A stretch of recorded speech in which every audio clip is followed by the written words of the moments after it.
Oke, selamat pagi dan selamat sejahtera kepada semua pelajar-pelajar yang bersama di dalam Sejeklas. Sejeklas bukan sekadar buku teks. So, hari ini kita akan belajar sekali lagi teknik menjawab soalan-soalan struktur di dalam SPM Pendidikan Moral, KSSM. Jadi, untuk pelajar-pelajar yang baru pertama kali bersama-sama di dalam channel ini ada banyak rujukan-rujukan khususnya untuk mata pelajaran Pendidikan Moral SPM, PJPK tingkatan 3, PJPK tingkatan 4, dan PJPK tingkatan 5. Dan pada masa akan datang, Sejeklas juga akan membantu pelajar-pelajar di dalam pendidikan musik. So, hari ini satu perkara yang kamu kena tahu ialah bila kamu paham macam mana teknik untuk menjawab pendidikan moral ini, kamu pasti akan mendapat skor A+ di dalam SPM. Sebab soalan-soalan di dalam pendidikan moral ini bukan soalan-soalan yang complicated, tetapi kamu boleh jawab dengan pengetahuan dan juga secara logik, selain daripada pengetahuan berkaitan dengan nilai-nilai murni. Oke, soalan struktur ini adalah terdiri daripada 5 soalan keseluruhannya dengan 50 markah. Setiap soalan itu kamu ada 10 markah. Setiap soalan itu kamu perlu jawab dan wajib untuk dijawab setiap satu. Kalau kamu dapat 50 markah di dalam soalan struktur ini, kamu pasti sudah lulus di dalam SPM. Untuk setakat lulus, menjawab soalan struktur saja sudah memadai. Walau bagaimanapun, kamu mesti mau dapat E kan? Jadi, pastikan kamu pandai untuk menjawab soalan struktur dan juga soalan esai juga. Soalan ini yang kita akan bincangkan hari ini. Gambar berikut merujuk kepada penularan berita palsu di media sosial. Awas, berita palsu yang tular di media sosial. Jangan berkongsi atau sebarkan sebarang berita palsu. Anda boleh didakwa jika didapati bersalah menyebarkan berita palsu.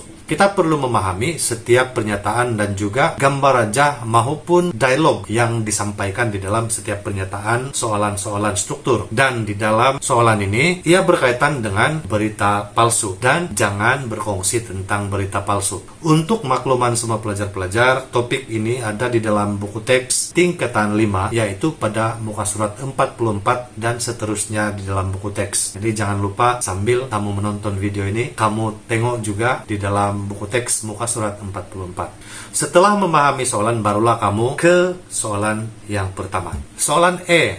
Apakah perasaan Anda sekiranya mendapat berita palsu yang belum tentu kesahihannya? Jelaskan 3 markah. Di dalam soalan pendidikan moral, kamu akan ada satu ide bagaimana untuk mendapat markah penuh dengan melihat kepada peruntukan markah yang disediakan. Jadi di dalam soalan ini peruntukan markah ialah 3 dan kamu perlu menjawab dengan menggunakan sekurang-kurangnya 3 ayat sebelum memasukkan jawaban tambahan. Jadi dalam 3 ayat itu kamu perlu menjawab tentang perasaan kamu dan kenapa kamu berperasaan begitu. Perhatikan baik-baik di dalam soalan ini, garisan yang disediakan tidak mempunyai huruf Roman yang disediakan. Jadi kamu tidak boleh menambah huruf Roman apabila kamu menjawab soalan ini nanti.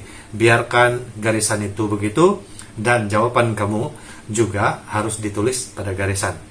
Ingat, setiap ayat itu mesti dipisahkan dengan menggunakan nokta. Mari kita lihat contoh jawaban yang saya sediakan. Pertama, seperti yang saya katakan tadi, kamu kena tuliskan apakah perasaan kamu. Perasaan kamu mungkin saja marah, kecewa, geram, dan sebagainya. Saya berasa marah, nokta. Itu adalah markah yang pertama kamu. Kemudian, berita palsu boleh menyebabkan rasa takut dan panik dalam diri, nokta. Dari mana jawaban ini datang? Jawaban kamu itu datang daripada kenapa kamu berperasaan begitu. Kedua, selain itu, boleh menyebabkan kekecewaan dalam masyarakat. Sepatutnya sampai di sana kamu sudah dapat 3 markah penuh. Walau bagaimanapun, saya cadangkan kepada semua pelajar-pelajar untuk membuat jawaban tambahan. Jawaban yang saya tebalkan itu adalah jawaban tambahan.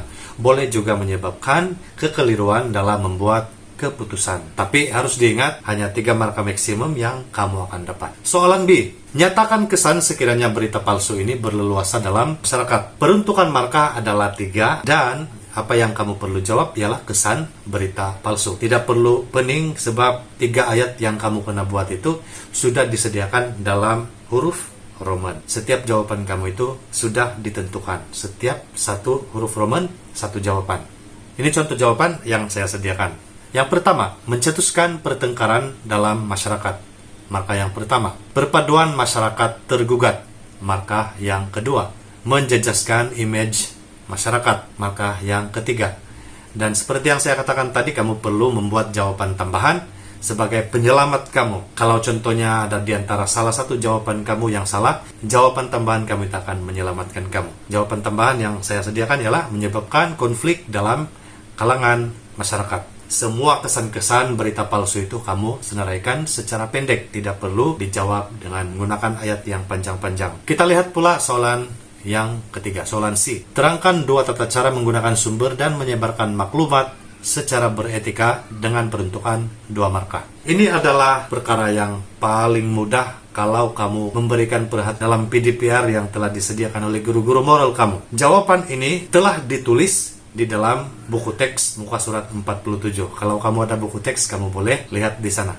Ada 10 poin yang telah dituliskan di dalam buku teks, dan di dalam soalan ini hanya meminta 2. Walau bagaimanapun, ayat jawaban kamu tidak semestinya 100% menggunakan ayat yang ada di dalam buku teks. Cuma pastikan jawaban kamu itu logik dan betul berdasarkan soalan. Mari kita tengok apa jawaban yang saya sediakan. Yang pertama, tidak meniru bahan tanpa kebenaran pemilik asal. Yang kedua, tidak menokok tambah maklumat atau isi kandungan.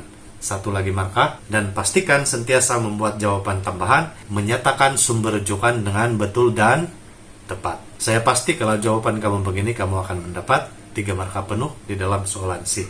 Mari kita lihat pula apa soalan D. Sebagai murid, bagaimanakah Anda mempraktikkan amalan penggunaan sumber dan penyebaran maklumat dalam kehidupan harian? Dengan peruntukan 2 markah. Untuk soalan ini sebenarnya hanya dipusing kepada sebagai murid saja. Walau bagaimanapun, sebagai pelajar-pelajar yang bijak, soalan ini juga sebenarnya masih lagi berkisar kepada jawaban di dalam buku teks muka surat 47 seperti soalan C tadi. Mari kita lihat apakah jawaban yang saya sudah sediakan. Pertama, memberi maklumat yang betul kepada rakan apabila membuat ulang kaji bersama, noktah. Itu kamu akan dapat 1 markah. Jadi di dalam buku teks itu sebenarnya ideal asal dia ialah memberi maklumat yang betul. Saya telah tambahkan sedikit supaya nampak seperti jawaban kamu itu sebagai kamu seorang murid apabila membuat ulang kaji bersama, noktah. Ataupun kalau kamu rajin, kamu mungkin boleh menulis, saya akan memberi maklumat yang betul kepada rakan apabila membuat ulang kaji bersama. Di dalam pendidikan moral, kamu tidak perlu jawab jawaban ini seperti menjawab bahasa Melayu. Kamu boleh jawab dalam jawaban yang pendek, tapi pastikan jawaban kamu itu tepat. Isi yang kedua, hanya berfungsi maklumat yang sahih kepada rakan, noktah. Sudah cukup untuk 2 markah, tapi tambahan jawaban.